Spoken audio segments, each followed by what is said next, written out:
예, 오늘의 모닝 브리핑 시작하겠습니다. TSMC 호실적에 테크주가 올라가면서 이제 지수를 끌어올리는 그런 역할을 좀 했고요. 그리고 금융주들도 실적 효과에 강했습니다. 오늘 금융주와 반도체주가 지수의 어떤 상승에 일조를 했다. 이렇게 보면 될 것 같고, 우리 증시는 일단 외국인들이 어제 양시장 다 순매수로 돌아왔잖아요. 지속성 있는 매수냐, 그리고 어제 같은 경우 반도체, 로봇, 자동차, 증권주들이 올라갔는데, 오늘 또 조금 변화가 생기겠죠. 그래서 어떤 업종이 일관성 있고 어떤 업종이 순환매 대상이냐, 이런 부분도 잘 봐야 될 것 같습니다.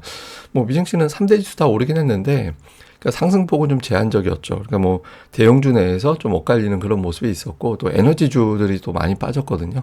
예, 그 영향으로 상승폭은 좀 둔화됐다. 근데 업종으로 보면 오른 업종이 더 많았어요. 그러니까 11개 중에서 7개 올라가고 4개 하락하고 이렇게 좀 갈렸거든요.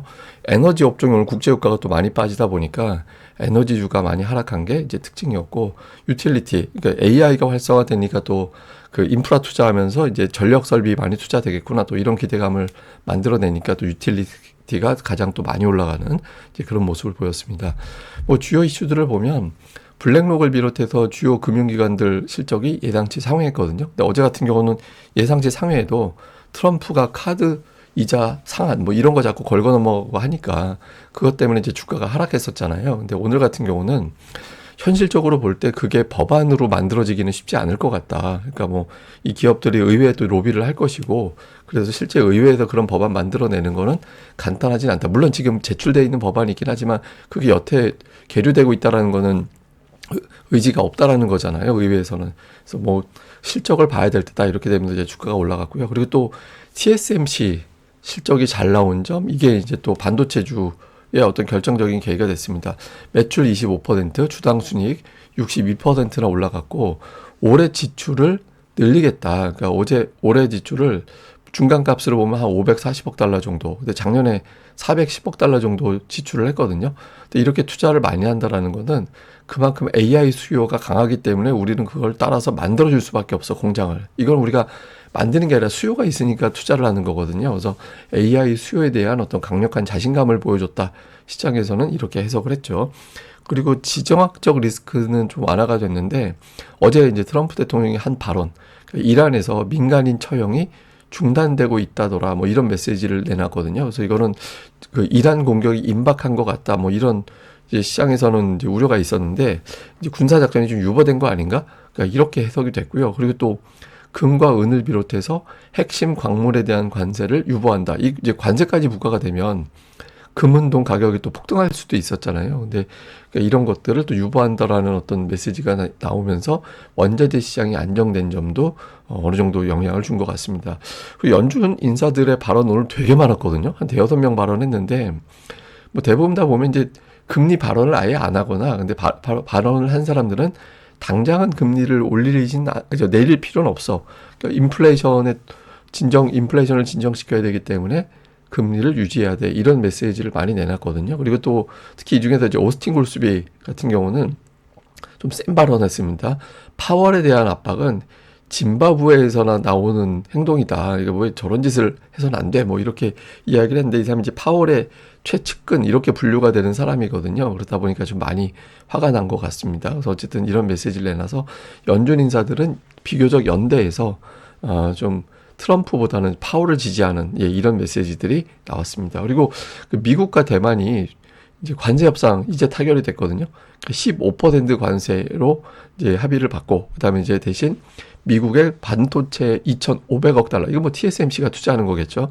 그러니까 TSMC가 투자하는 건데, 이렇게 되면서 이제 그러니까 미국의 목표는 그 TSMC가 생산하는 반도체 절반은 미국에서 만들었으면 좋겠어, 뭐 이런 거거든요. 근데 어쨌든 뭐 2,500억 달러 투자해 준다고 하고 이미 이제 투자가 되고 있고, 이제 이런 것들이 좀 나오면서 이제 뭐 대만에 대한, 그러니까 이게 또 관세 높이게 되면 반도체 가격이 또 올라가는 그런 요인이 될 수 있었잖아요. 그래서 이런 것들이 좀 불확실성이 제거된 거다, 또 이렇게도 해석이 된 것 같습니다. 근데 오늘 기술주 보고서가 되게 많았어요. 그러니까 바클레이즈에서 마이크론 목표 주가 450달러로 높였고, 웰스파고에서도 410달러로 올렸거든요.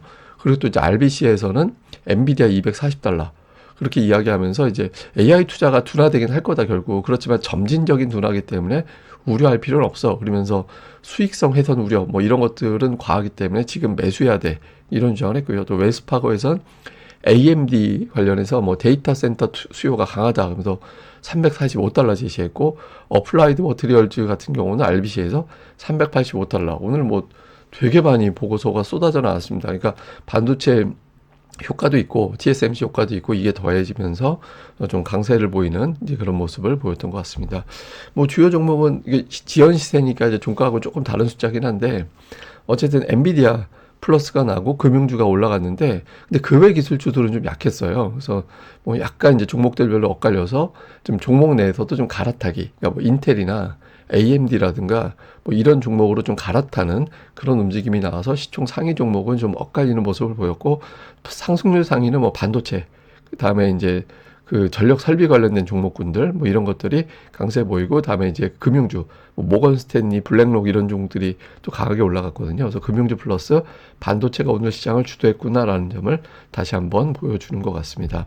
근데 이게 보면 최근에 테크주들은 일제히 강세를 안 보이잖아요. 실제로 최근에 4주 동안의 어떤 추세를 보면 유틸리티, 뭐 소재, 필수 소비재, 에너지 이런 종목들이 4주 신고가, 여기다 이제 파란색 선이 최근 4주 동안 신고가 올린 업종들 뭐 보여주는 건데, 그러니까 뭐 이런 종목들이 강해요. 그러니까 금, 은 이런 것들이 강하게 올라가니까 뭐 소재가 제일 강하게 올라가고 또 국제유가 한동안 올라갔으니까 에너지 올라가고 뭐 이렇게 되고 있잖아요. 그래서 전체적으로 테크 쪽은 좀 아랫단에 내려가 있거든요. 그래서 시장에서는 그동안 많이 올랐던 종목을 덜어내고 다른 종목을 분산해 나가고 있구나라는 점이 계속해서 좀 확인이 되는 것 같습니다. 그래서 뭐 미국 시장이 나빠져서가 아니라 나쁜 게 아니라 지금은 갈아타기 장세가 되고 있다. 뭐 이런 것들을 좀 보여주는 것 같고 그렇다고 해서 뭐 메가세븐이 계속 하락할 거냐 추세가 끝났냐 그건 또 아닌 것 같아요.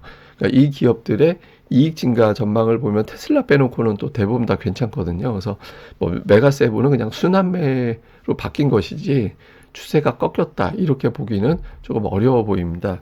그리고 이제 AI 관련해서 수익성 논란이 좀 있잖아요. 그런데 그 AI를 뭐 AI가 모델이 되는 그런 기업들 뭐 이걸 또 이걸 관련된 기업들의 매출을 좀 추정을 해보면 사실 뭐 오픈 AI 비중이 압도적으로 높긴 한데 7개월 동안 매출의 합이 2배로 늘었거든요. 그러니까 이 기업들의 매출이 빠르게 증가하는 건 사실이에요. 물론 이제 규모가 뭐 엄청나게 큰 건 아니긴 하지만 이제 매출 성장 속도는 굉장히 빠르게 나오고 있는 걸로 보여지거든요. 그래서 AI 수요에 대한 우려 뭐 이런 것도 관련된 기업들의 매출이 과연 나오냐 이런 것들에 대한 의구심이 뭐 조금은 진정될 수 있는. 근데 이제 절대적인 규모가 작기 때문에 저거 가지고 뭐 어마어마하다 이렇게 얘기할 정도는 아니긴 하지만 성장 속도만 놓고 보면 좀 빠르긴 한 것 같다. 뭐 이런 점도 이제 좀 투자자들에게는 일부 어필이 된 걸로 보여집니다.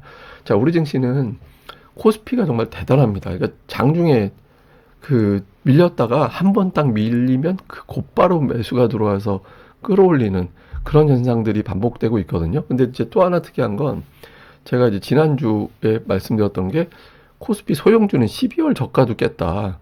그래서 대형주만 올라가지 소형주는 약하다라고 말씀을 드렸잖아요. 근데 우리 증시에서 소형주들도 살아나고 있습니다. 물론 코스닥은 아직 부진하긴 하지만 적어도 코스피의 소형주는 이번 주 들어서 계속 상승하는 그런 모습이 나오고 있거든요. 그래서 코스피 내에서도 약간 이제 종목들이 좀 분산되는 그런 조짐이, 그러니까 뭐 완전히 분산됐다 이렇게 보긴 어렵고, 그러니까 분산되는 조짐이 일부 있다 이런 것들을 보여주고 있고요. 그렇지만 이제 대형주 같은 경우도 여전히 강하죠. 특히 대형주가 강해서 뭐 이게 이제 소형주까지 끌어올리는 그런 역할을 하고 있는데 삼성전자가 종가 기준으로는 연일 강세를 보이는 그런 모습들이 나오고 있잖아요. 이건 뭐 나중에 보여드릴게요. 하여튼 수급에서 외국인들이 이제 어떤 현상을 좀 보여주고 있냐면 외국인 투자자들의 어떤 움직임을 볼 때 매도는 사실 4일 중에서 3일 25% 정도 되거든요.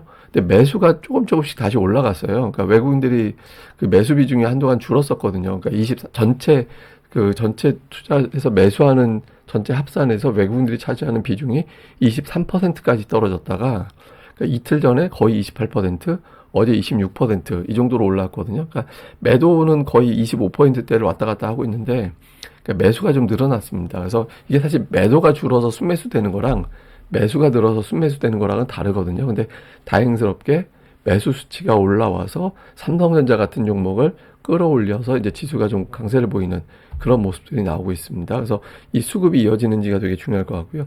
그 다음에 이제 코스닥은 굉장히 중요한 저항대 와 있죠. 이거 넘어가면 지금 950포인트인데 이제 보시다시피 2022년도부터 이게 저항이었거든요.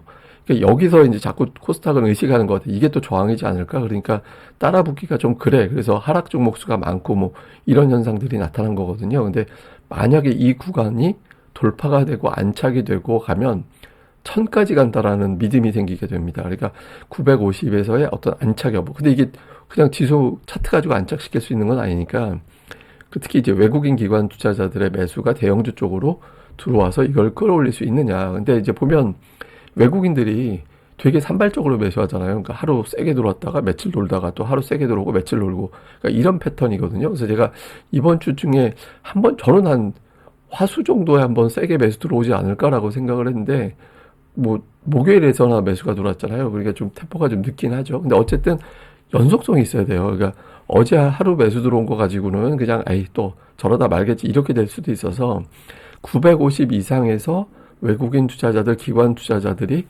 매수하면서 시장을 끌어주는 걸 보여주면 코스닥 쪽도 이제 상승 종목수가 늘어나면서 상승하는 흐름이 좀 자주 나타나는 그런 흐름으로 바뀔 수 있거든요. 그래서 950 이상에서도 이제 기관 외국인들의 순매수가 나오느냐, 이게 되게 중요한 관전 포인트가 될 것 같습니다. 근데 최근 들어서 주요 종목들 보면 코스닥에서 로봇이 제일 세요.